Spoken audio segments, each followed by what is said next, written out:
Hi friends, welcome to our channel. ఆనంద కోపడటంతో దర్శన్ ఇక పీటల మీద కూర్చోక తప్పదు.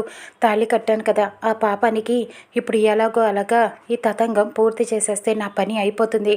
తర్వాత విడాకులు ఇమ్మని దానికి చెప్పేస్తాను. ఇక అప్పుడు విడాకులు ఇచ్చేస్తే నాకు దీని గోల వదిలిపోతుంది. అప్పుడు నేను స్వేచ్ఛగా ఎగరొచ్చు అని చెప్పి పీటల మీద దర్శన్ కూర్చుంటాడు. ఇక పక్కనే శరణ్య కూడా కూర్చుంటుంది. దేవుడు బొట్టు అలా తీసుకొని శరణ్య దర్శన్ ఇద్దరు ఒకరికొకరు ఇష్టం లేకపోయినా అలా నుదుటిన కుంకుమ పెట్టుకుంటూ ఉంటారు. ఇక ఆనంద సంతోషపడుతూ ఉంటుంది. వీళ్ళిద్దరూ మళ్ళీ ఒక్కటైపోతే ఎంత బాగుంటుందో అని ఆశపడుతూ ఉంటుంది.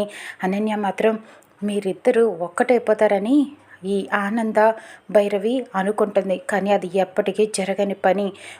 ఎంత కూర్చున్న పీటల మీద మీకు మళ్ళీ కలిసే రాత లేదులే అని చెప్పి అనుకుంటూ ఉంటుంది.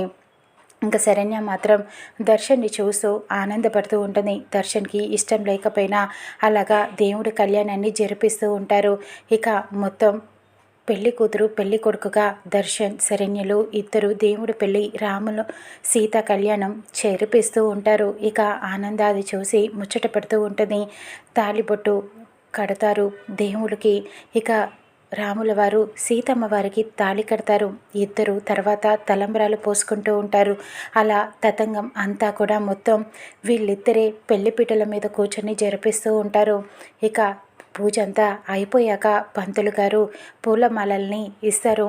బాబు, ఇది దేవుడి పూలమాలలు కాబట్టి మీరిద్దరూ ఒకరి మెడలో ఒకరు వేసుకోవాలి అని చెప్పడంతో దర్శన్కి ఇష్టం లేకపోయినా ఇక ఆనందాన్ని చూసి భయపడి శరణ్య మెడలో అలా పూలదండని వేస్తాడు. శరణ్య కూడా దర్శన్ మెడలో పూలదండని వేస్తుంది. అలా చూస్తూనే ఉండిపోతుంది. ఇక అందరూ ఎవరి దారిన వాళ్ళు వెళ్ళిపోతూ ఉంటారు. ఒక పక్కగా శరణ్యని తీసుకువెళ్తాడు దర్శన్. చూడు, నువ్వు అంటే నాకు ఇష్టం లేకపోయినా మా అమ్మ కోసం నేను ఈ పూజని జరిపించాను, కళ్యాణాన్ని. అంత మాత్రాన నిన్ను మళ్ళీ ఇష్టపడతానని నువ్వు నా ఇంట్లో అడుగు పెడతావని ఆశపడకు. నేను ఇంట్లో నుంచి పంపించేస్తే నువ్వు మళ్ళీ ఏదో ఒక వంక పెట్టుకొని ఈ కళ్యాణం వంకతో మళ్ళీ నాకు దగ్గర అవుదామని చూస్తున్నావు. ఇలాంటి చెత్త ప్లాన్లన్నీ ఇంక ఎప్పుడూ కూడా నువ్వు వెయ్యకు, అర్థమైందా? ఇంక నుంచి నా బ్రతుకు నేను బ్రతుకుదాం స్వేచ్ఛగా అని అనుకుంటున్నాను. నువ్వు నా దారికి ఇక అడ్డు రాకు.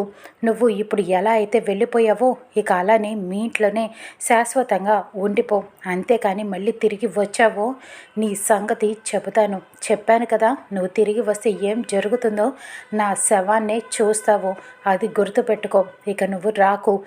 నా బ్రతుకు నేను బ్రతకటానికి నేను ఒకటి ఆలోచించాను, ఇదిగో అని చెప్పి ఆ పేపర్స్ని అలా ఇస్తూ ఉంటాడు.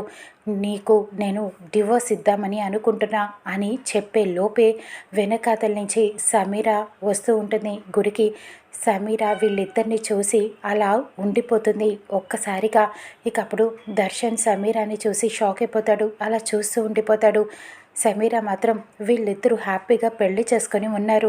దర్శన్ నన్ను మర్చిపోయి ప్రశాంతంగా శరణ్యతో హ్యాపీగా జీవితాన్ని గడుపుతున్నాడు, నన్ను మాత్రం మోసం చేశాడు అని అనుకుంటూ ఉంటుంది. వీళ్ళిద్దరిని చూడలేకపోతుంది అలాగా. కానీ దర్శన్ అయితే ఒక్కసారిగా అలా స్టన్ అయిపోయి చూస్తూ ఉండిపోతాడు సమీరని. ఏంటి ఈయన అటువైపు చూస్తున్నారు, ఎవరు అమ్మాయి అని చెప్పి శరణ్య చూస్తూ ఉంటుంది. ఇక అప్పుడు సమీర గురించి దర్శన్ గురించి ప్రేమ సంగతి శరణ్యకి తెలిసిపోతుందా? ఇటు దర్శన్ విడాకులు అడుగుతాడా? చూద్దాం రానున్న